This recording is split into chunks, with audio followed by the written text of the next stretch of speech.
సాయిరామ్. సమర్థ సద్గురు సాయినాథ్ మహారాజ్‌కి జై. సాయి భక్తులందరికీ నమస్కారం అండి.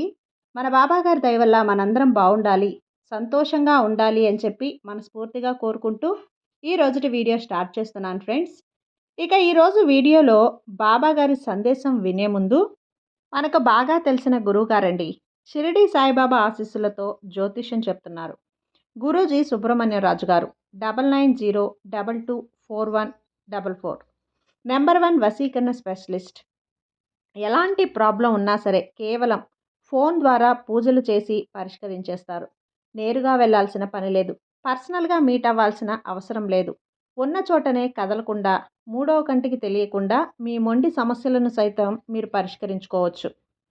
ప్రేమ, పెళ్లి, ఉద్యోగం, రాజకీయం, విదేశీ ప్రయాణం, ధనం నిలకడగా లేకపోవటం, భార్యాభర్తల మధ్య గొడవలు, ఆస్తి తగాదాలు, అప్పుల బాధలు, స్త్రీలు పురుషులకు ఎటువంటి గుప్త సమస్యలున్నా నెంబర్ 1 వశీకరణ స్పెషలిస్ట్. మీ మీద, మీ ఇంటి మీద చెడు ప్రయోగం చేసినా, జరిగి ఉన్న నరదృష్టి, నరఘోష, సంతాన సమస్యలు, భార్యాభర్తల మధ్య, లవర్స్ మధ్య అనుమానాలు ఉన్నా, అపార్థాలు ఉన్నా సరే, థర్డ్ పర్సన్ ఉన్నా సరే, అత్తాకోడళ్ళ మధ్య సఖ్యత లేకపోయినా ప్రతి ఒక్క ప్రాబ్లంకి కూడా చక్కటి సొల్యూషన్ ఇస్తున్నారండి. మీ వివరాలన్నీ కూడా సేఫ్ అండ్ సెక్యూర్గా ఉంచుతారు.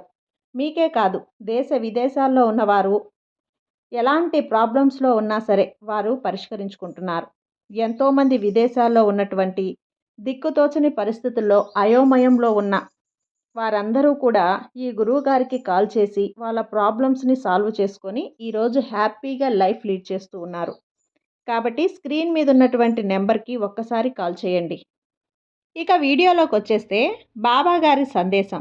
తల్లి, అకస్మాత్తుగా నీ కుటుంబంలో ఒక సంఘటన జరగబోతోంది. నీ కుటుంబంలో ఆ సంఘటన జరిగింది మంచిగా చెడుగా అని తెలుసుకోవాలి అని చెప్పి చాలా ఆతృతగా ఎదురు చూస్తూ ఉన్నావు కదా. అయితే నీ కోసం నేను ఈ సందేశాన్ని తీసుకొచ్చాను, జాగ్రత్తగా వినిబిడ్డా అని చెప్పి బాబా గారు అయితే మనకు ఒక మంచి సందేశాన్ని తీసుకొచ్చేసారండి. తల్లి, ఏ రోజైనా సరే నీ మనసుని బాధ పెట్టేలా నేను సందేశం ఇచ్చానా? లేదంటే కష్టాలు తెప్పించే విధంగా ఏ సందేశాన్నైనా నీకు ఇచ్చానా? ఆపదలు వచ్చే విధంగా ఏ సలహాలైనా నీకెప్పుడైనా ఇచ్చానా చెప్పు, ఒక్కసారి ఆలోచించు. లేదు బాబా, నా భవిష్యత్తు బాగుండాలి అని, నా కష్టాలు తీర్చే విధంగా నేను మంచి దారిలో నడిచేలా నా భుజం తట్టి ధైర్యాన్ని చెప్పి నాలో ధైర్యాన్ని నింపుతారే తప్ప ఏ రోజు కూడా కష్టాలతో మునిగిపోయే విధంగా మీరెప్పుడూ చెప్పలేదు బాబా అని చెప్పి చెప్తున్నావు. అయితే మరెందుకు కంగారు పడుతున్నావు తల్లి? ఎందుకు బాధపడుతున్నావు చెప్పు? ఎందుకు అంతలా ఆలోచిస్తున్నావు? అయితే నేను చెప్పే మాటలు విను పూర్తిగా. ముందుగానే కష్టం వస్తుందని మనుషులకు తెలిసినప్పుడు ఆ కష్టం నుంచి ఏ విధంగా తప్పించుకోవాలి అని తెలివిగా ఆలోచించి మంచి మార్గం చూసుకొని తేలికగా బయటపడతారు. అదేవిధంగా సడన్గా కష్టం వస్తే ఆ కష్టం నుంచి తప్పించుకోలేక ఆ కష్టాన్ని ఎదిరించి బయటికి వచ్చేస్తారు.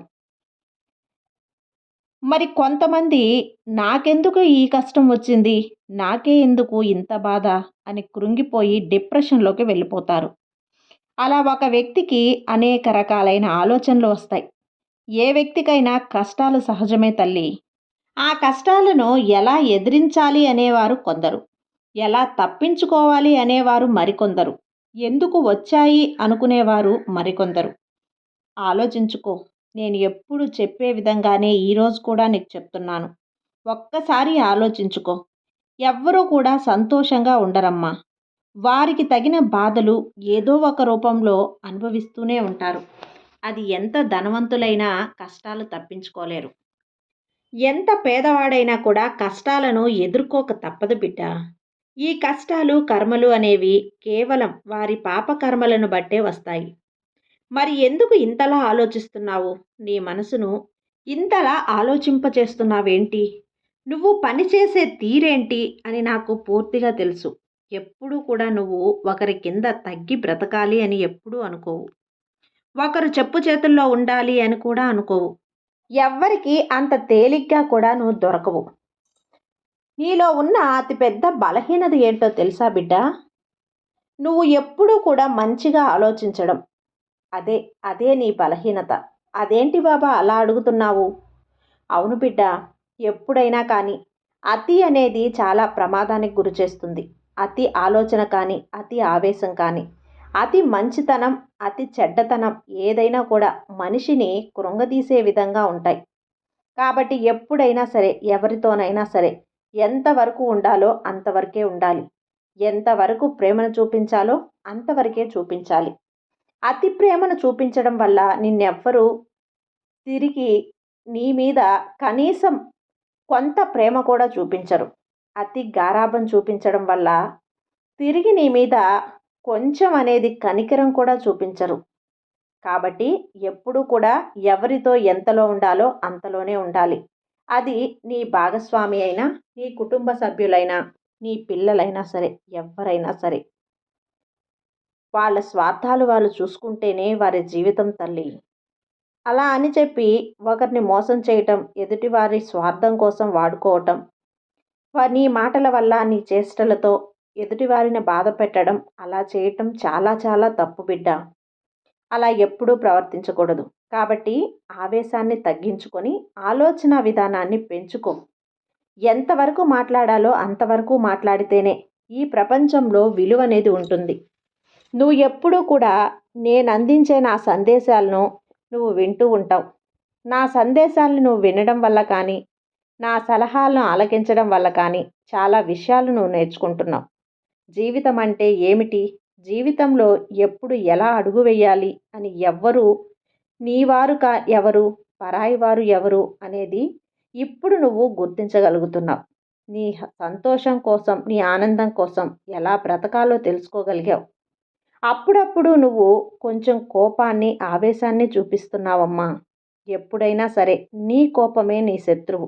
నీ మీద ఎదుటివారు ఎంత కోప్పడుతున్నా, ఎంత అసహ్యించుకుంటున్నా, అవతల వ్యక్తి నిన్ను ఎంత లేసి మాటలంటున్నా కానీ, ముఖ్యంగా ఇది బయట కాదు, ఒకే ఇంట్లో, ఒకే కుటుంబంలో ఉన్న వ్యక్తులు, ఆ నలుగురు మధ్య ఈ గొడవలు, ప్రేమలు సహజంగానే ఉంటాయి. ఒకరి మీద ఒకరు కోపం వచ్చినప్పుడు ఆ పక్క వ్యక్తి, ఎదుటి వ్యక్తి మౌనంగా ఉంటే ఆ గొడవలు ఇంకా ఎక్కువ కాకుండా ఉంటాయి.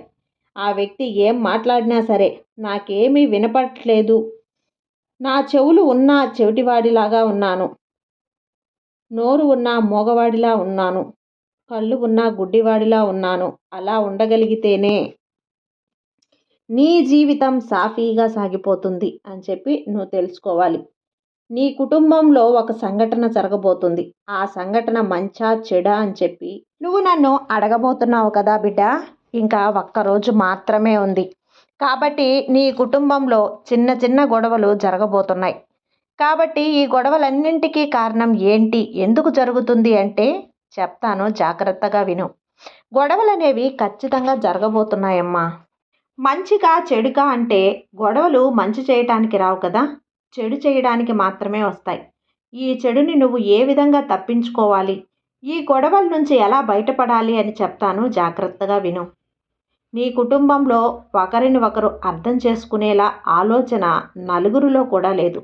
నీ గురించి చెప్పాలి అంటే వ్యక్తిగతంగా నువ్వు చాలా మంచిదానివి. అదేవిధంగా నీ మనసు నీ కుటుంబం మీద, నీ కుటుంబంలోని బంధాల మీద ఎక్కువ ప్రేమను చూపిస్తూ ఉంటుంది. వాళ్ళకి ఏది మంచిది, ఏది చెడ్డది అని ఎప్పటికప్పుడు వాళ్ళ తప్పులను సరిచేస్తూ ఉంటావు. కొన్ని కొన్ని తిట్లు కూడా తింటూ ఉంటావు వాళ్ళ చేత. నీ బంధం విషయంలో కూడా ఆడవారైనా మగవారైనా నీ బంధం అప్పుడప్పుడు చెడు సావాసాలు, చెడు స్నేహితులతో ఎక్కువ సమయాన్ని గడపడం, ఇంట్లో తక్కువ సమయం గడుపుతూ ఉండటం, పిల్లలతోని, ఇంట్లోని భాగస్వామితో ఎక్కువగా గొడవలు పడుతూ ఉండటం, కుటుంబం మీద శ్రద్ధ తగ్గినట్లు ప్రవర్తించడం, తన స్నేహం, తన వ్యసనం ఎక్కువగా చూసుకొని కుటుంబంతో వాళ్ళని అశ్రద్ధ చూపించడం, ఇలాంటివన్నీ కూడా నీకు నచ్చని విషయాలు. ఇటువంటి విషయాలు నీ కుటుంబంలో జరుగుతూ ఉండటం వల్ల వాటిని నువ్వు సరిదిద్దాలి అని చెప్పి ప్రయత్నించడంలో ఎక్కువగా అరుస్తూ ఉంటావు. ఇలా నువ్వు అరవటం వల్ల నీ గొంతు బయటకు వినిపిస్తుంది. నీ ఇంటి చుట్టుపక్కల బంధువులు, ఇరుగు పొరుగు వాళ్ళు నీ భాగస్వామికి నీ మీద చెడుగా చెప్తూ ఉంటారు. అలాంటి అవకాశాలు ఎక్కువగా జరుగుతాయి. కాబట్టి నీ భాగస్వామి తన ఫ్రెండ్స్‌తో నీ గురించి చెడ్డగా చెప్పే అవకాశాలు కూడా జరుగుతూ ఉంటాయి. కాబట్టి నువ్వు అరవటం వల్ల నీకు మంచి జరుగుతుందా అంటే లేదే. నీకు చెడే ఎక్కువగా ఎదురొస్తుంది. నీ స్నేహితులు, బంధువులు అందరూ నిన్ను చెడ్డగా అనుకుంటారు. నువ్వు ఎవరి మంచి కోసం చెబుతున్నావు, వారు కూడా నిన్నే చెడ్డగానే అనుకుంటారు. ఇక్కడ నీ ఇంట్లో అన్నీ చక్కబడాలి, నీ బంధంలో మార్పు రావాలి అని చెప్పే ఆలోచన కానీ, నీ కుటుంబంలో పూర్తిగా విరుద్ధంగా ఉంది. దాన్ని నువ్వు తట్టుకోలేక అతిగా ఆలోచించి డిప్రెషన్‌లోకి వెళ్ళిపోతున్నావు. ఇంట్లో గొడవలు, దాని గురించి తరచుగా జరగటం వల్ల ఒకరి మధ్య ఒకరికి అన్యోన్యత తగ్గిపోవటం, మీ ఇద్దరి మధ్య జరిగే గొడవలకు పిల్లలు ఎక్కువగా నలిగిపోతూ కొంచెం భయాందోళనలలో గురవుతూ ఉన్నారు. మా అమ్మా నాన్నలు ఎప్పుడూ గొడవ పడుతున్నారు. ఏదో ఒక రకమైన టెన్షన్ అనేది వాళ్ళలో పెరిగిపోతూ వారికి మనశ్శాంతి అనేది లేకుండా పోతుంది. మీకు మనశ్శాంతి లేకుండా పోతుంది. మీ ఇంట్లో జరగబోయే ఈ సంఘటన వల్ల మీకు చెడు జరగబోతుంది. ఇప్పుడు అర్థమవుతుంది కదా! అయితే ఈ గొడవలు జరుగుతాయి. పదే పదే భార్యాభర్తల మధ్య గొడవలు జరుగుతూ ఉంటే మొదట వారికి ఆరోగ్యం, మానసిక ఆనందం వెళ్ళిపోతుంది. నిద్ర సరిగ్గా పట్టదు. చుట్టుపక్కల వాళ్ళ దగ్గర గౌరవం, మర్యాద తగ్గిపోతాయి. పిల్లలు కూడా తెలివి తక్కువ వాళ్ళుగా మారిపోతారు. కాబట్టి ఇన్ని నష్టాలు జరగబోయే అవకాశం ఎక్కువగా ఉంది. జాగ్రత్తగా ఉండు. అదే నీకు చెప్పాలని వచ్చాను. ఇవన్నీ చెప్పిన వాడిని నీకు ఇవన్నిటి నుంచి ఎలా తప్పించుకోవాలో చెప్పకుండా ఉంటానా బిడ్డ? చెప్తాను విను. రేపు అమావాస్య. ఈ అమావాస్య రోజున నువ్వు తప్పకుండా చేయాల్సిన పని ఏంటి అంటే, నీ ఇంట్లో ఆవరించి ఉన్న ఈ నరదిష్టిని మొత్తం తరిమేయాలి. కాబట్టి గుప్పెడు కల్లుప్పుతో నీ ఇంట్లోని వారందరికీ కూడా దిష్టి తీసి పారేసేయి. ఆ కల్లుప్పుని ఇంటిలో అంతా కూడా 4 మూలలా చుట్టి దాన్ని తీసుకొచ్చి పారే నీళ్ళల్లో వేసేసేయి.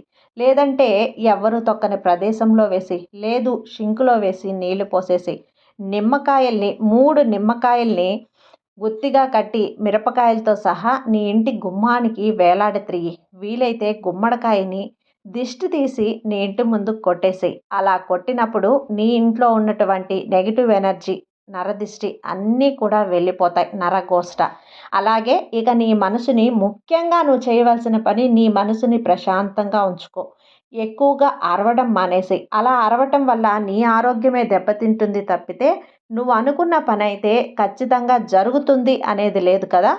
నీ భాగస్వామి నీ మాట విననప్పుడు అలా వదిలేయి. వారి పాపకర్మలు తీరిన రోజు ఖచ్చితంగా నీ మాట వినడానికి నువ్వే కావాలంటూ నీ దగ్గరికే వస్తాడు. ముందు నువ్వు అరవడం మానేసి మనశ్శాంతిగా ఉండు. నీ పని అనేది నువ్వు చూసుకుంటూ, నీ పిల్లల్ని నువ్వు చూసుకుంటూ జీవితాన్ని సాగించు. నీ బాబాయ్ ఎప్పుడు నీ అందే ఉంటాను, నీతోనే ఉంటాను, నీకు తోడుగా ఉంటాను. నీకు భయమెందుకు తల్లి? ఎప్పుడూ కూడా నీ బాబా చెప్పిన ప్రశాంతమైనటువంటి మార్గంలో నడువు. నీ జీవితం సాఫీగా సాగిపోతుంది అని చెప్పి బాబాగారైతే ఈరోజు ఈ సందేశాన్ని అయితే మన ముందుకు తీసుకొచ్చారండి. ఈ సందేశం మీకు నచ్చినట్లయితే లైక్ చేసి సబ్స్క్రైబ్ చేయండి. మరికొంతమంది భక్తులకు షేర్ చేయండి. సర్వేజన సుఖినో భవంతు. జై సాయిరామ్.